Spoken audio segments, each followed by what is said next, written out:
Ladies and gentlemen, welcome to the National Museum of Qatar, a stunningly beautiful building inspired by the desert rose and designed by Jean Nouvel.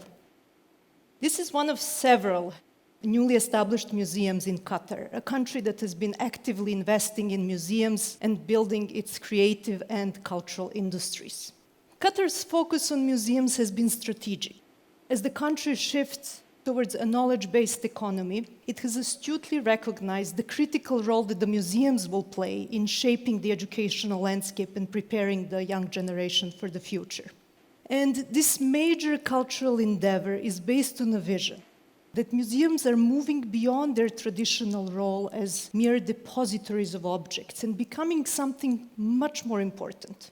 What I have witnessed here in Qatar, but also collaborating with museums worldwide, has convinced me that the museums will play a critical role in building our societies in the future. If you find this far-fetched, you are not alone. A recent study has shown that majority of people still perceive museums to be dusty, conservative, elitist institutions, the guardians of the establishment and the status quo of society. I want to use the next 15 minutes or so to show how completely wrong this is. In fact, museums are places where amazing personal and societal transformations happen. For me, it all started with a visit to the Metropolitan Museum of Art in New York City, and you can see me here on the left. As a high school student, I excelled in mathematics and physics, but every professional orientation test I took told me that I should pursue a career in arts and culture. An advice I completely ignored, so I went on in college to study mathematics. And around this time, we made a visit to the Met. Going through the galleries dazzled me.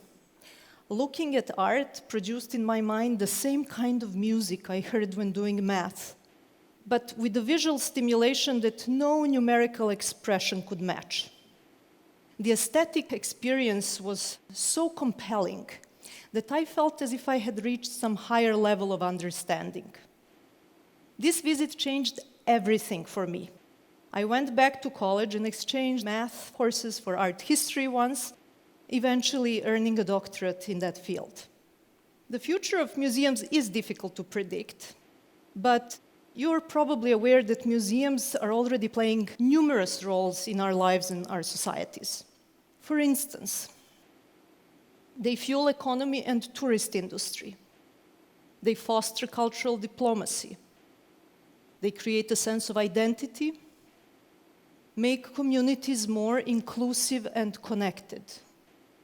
They drive social and political change. They improve one's mental health and well-being, and they educate and inspire. And I'm going to run through the first 6 of these very quickly, and then focus on the last one, which I think is the key for all the others. The Guggenheim Museum in Bilbao, Spain, is an iconic example of how a museum can transform not just a city's, but a region's economy. Since its opening in 1997, it has attracted millions of visitors and generated billions of dollars in economic activity. It single-handedly transformed a once struggling industrial city, turning it into a thriving cultural destination. Museums have enormous transformative powers to elevate the reputation not only of cities, but of entire nations. They attract visitors from all over the world, shaping a nation's image as culture-rich and culture-minded. Countries such as Qatar, Saudi Arabia, United Arab Emirates, China, Singapore, and others, which have recently invested in museums, are building their reputations as cultural powerhouses and advancing their soft power. And this has enabled them to communicate and collaborate globally through culture. And while an international image is important, it is even more significant what museums can do to our sense of belonging and identity. 19th century museums prioritized civic and national pride and the cultural superiority of the West, while contemporary museums a focus on fostering cross-cultural understanding, promoting equality, and bringing the world together. Through collections and exhibitions, museums inspire a sense of shared humanity and a vision for a better, more connected future. Over the last several decades, museums, aware of their origins, have actively started to reinvent themselves. They strive to put themselves at the service of the entire community. They became more inclusive, they're now providing learning and entertainment, and they're revisiting problematic historical narratives. Perhaps the most groundbreaking development is that the museums have shifted focus from objects to people. In the past, it was all about collecting. Now it's all about engaging the public. Museum programming, which includes school visits, workshops, concerts, film screenings, performances, etc., is now becoming equally, if not even more important than collecting. Current events and interests are shaping the exhibitions. The public is being asked for an opinion, and the visitor experience has taken center stage. Museums are also motors of social change. An example of social activism is the National Museum of African American History and Culture in Washington, D.C., that has, during the recent Black Lives Matter movement, organized a large exhibition and the accompanying public program, which you can see here, which sparked conversation and encouraged visitors to fight racism. Recent research has shown that museums, and especially art museums, provide clear health benefits. Museums are safe spaces, ideal for contemplation and quiet personal reflection. And at the same time, they provide numerous opportunities for social interaction and discussion. Visiting museums increases cognitive function and promotes empathy. School students felt emotionally restored after one such visit and more connected to each other and society.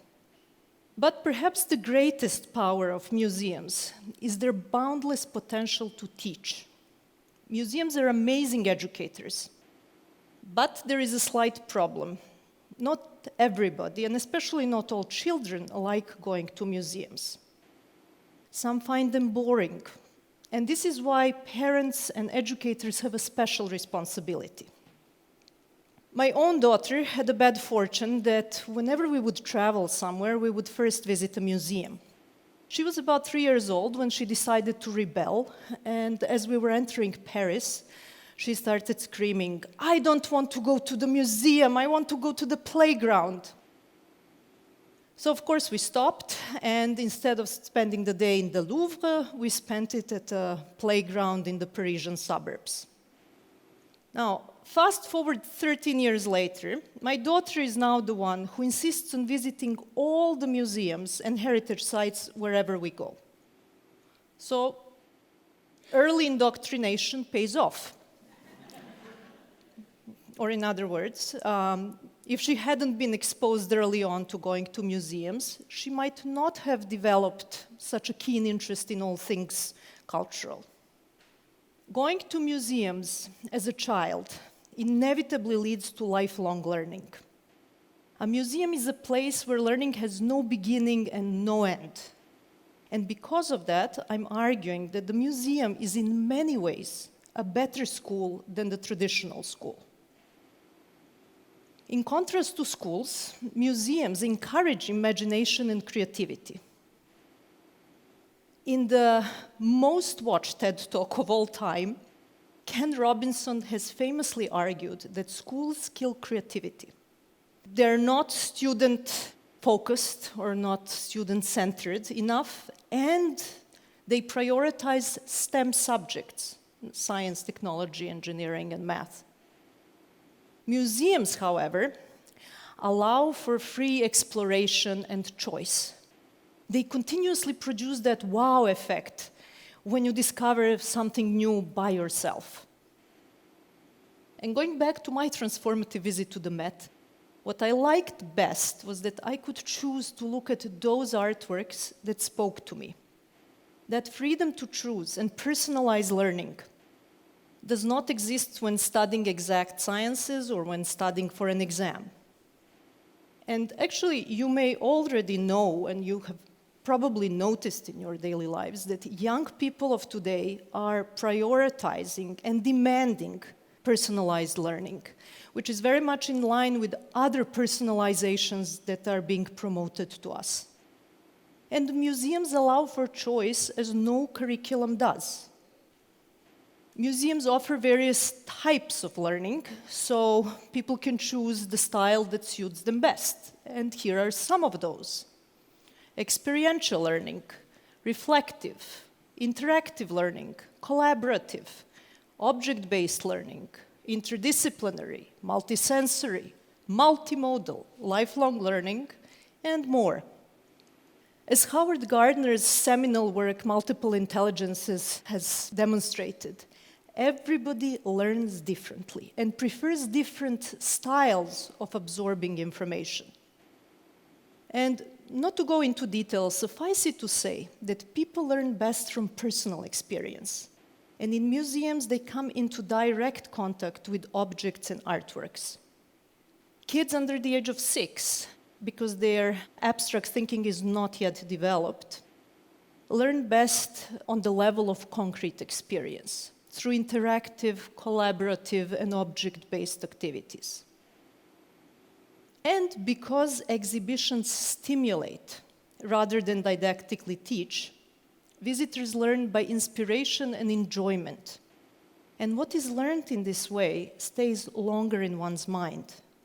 Museums are also better than schools at developing 21st century skills, which are critical thinking, communication, collaboration, and creativity. Art prompts us to reflect and think critically. Museums also encourage discussions and collaborative hands-on activities. And creativity is stimulated by exhibits that inspire each person differently, or by engaging in numerous programs that allow for free expression. Museums are creativity-inducing locations that offer real-life experiences and that personal physical contact that has been progressively eliminated from our world. Walking around a sculpture, perceiving it from different angles, and contemplating it while doing so is where the real learning and thinking take place. And now that most of us spend 8 hours or more in front of screens in this disembodied, two-dimensional space, we need these real-life experiences more than ever. Last but not least, museums empower. How? By teaching us about the world, they build our self-confidence and also cultural competencies so necessary for the 21st century. And here is my proposal, how to make museums truly useful and universal educational resources. We need two things. To take our children to museums when they're young. And second, to keep going to museums when we grow up. So, for the first, we need museums that offer free access to children, their parents, and young adults. And for the second, we need needs-based membership programs so that people can easily and frequently visit museums regardless of their economic situation. And many museums around the world are becoming more sensitive to these demands. And this is why, once paying for a museum visit is no longer an issue for anyone, we will witness the true museum revolution. So let me bring all this together. I believe that the future of museums is bright. They're fantastic places that celebrate the best products of the human spirit and our shared humanity. And if they continue to develop in the same direction as they have been recently, and if they become truly accessible to all, they will drive our society forward more than any other institution. So, join the museum revolution. Take your family to a museum and embrace the learning and freedom it brings. Thank you.